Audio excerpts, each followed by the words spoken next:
Welcome to Every Animal Has an Owner, a mostly large animal podcast for veterinarians and the people that depend on them. One of the most important aspects of keeping a pet rabbit or raising rabbits is a focus on nutrition. And this has been a topic of concern, especially in seeing pet rabbits, because of how easily it is to get them on the wrong foods, wrong diets. The big issue has always been that rabbits need to eat hay, and hay needs to be a huge part of their diet.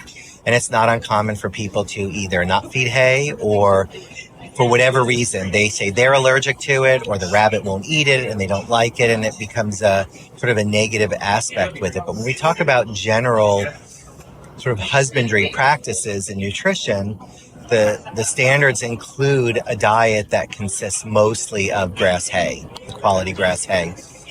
There are a number of different types of hay. I think there are about 6 or 7 types of hay that somebody could purchase, and it's recommended to feed them and vary them all. I think alfalfa hay definitely should be fed to young and growing rabbits until they reach a certain age. I definitely support the feeding of it for lactating rabbits, and when they need that extra nutrition, I often recommend older rabbits go back on supplementing alfalfa, but I also don't have a problem with the routine feeding of it as long as it's not the most or the largest part or the biggest volume of the hay. I think historically our concern with the calcium is less to the concern that it is the most nutrient dense, and we want to make sure that we limit it as part of a balanced diet. Rabbits eating pellets, I mean, a lot of times we've evolved to think that pellets have become more of a smaller part of the diet that is a supplement, a nutritional supplement. That's where they're getting vitamins, microminerals, a lot of that. So the feeding of pellets is also part of the diet and should be included. And the third area is going to be fresh greens and fresh leafy greens. A lot of variety on that, depending on what they feed. We also can never underscore the need for exercise. People have historically thought rabbits are cage animals or pen animals, or they don't need that. And they ideally need exercise. They need movement. They should not be caged entirely and never let out of a cage. At least they have the ability to exercise and move. That along with plenty of fresh water. When rabbits drink a lot of water, they should drink a lot of water.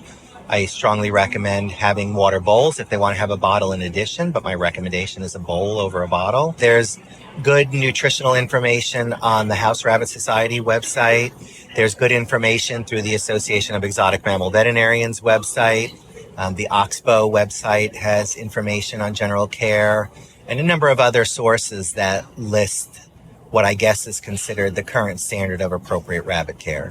The one thing that I'll add about the importance of hay feeding that really comes home, especially in my practice, is feeding hay allows for natural foraging behavior in rabbits. It keeps them busy for long periods of time. It's so good for their dental health.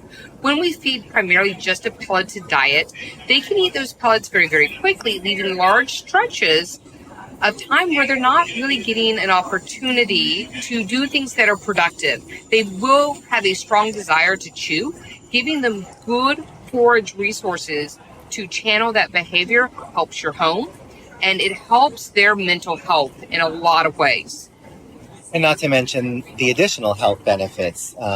Hay is vitally important to dental health.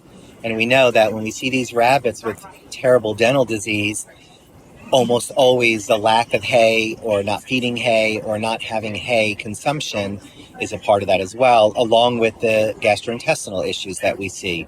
I mean, they're directly linked to diet. And sometimes owners ask, what can I do to keep my rabbit out of the vet? And it's like nutrition, diet, feeding practices are really, really important. There's lots of treats, there's lots of junk food, there's lots of garbage in the pet store aisle.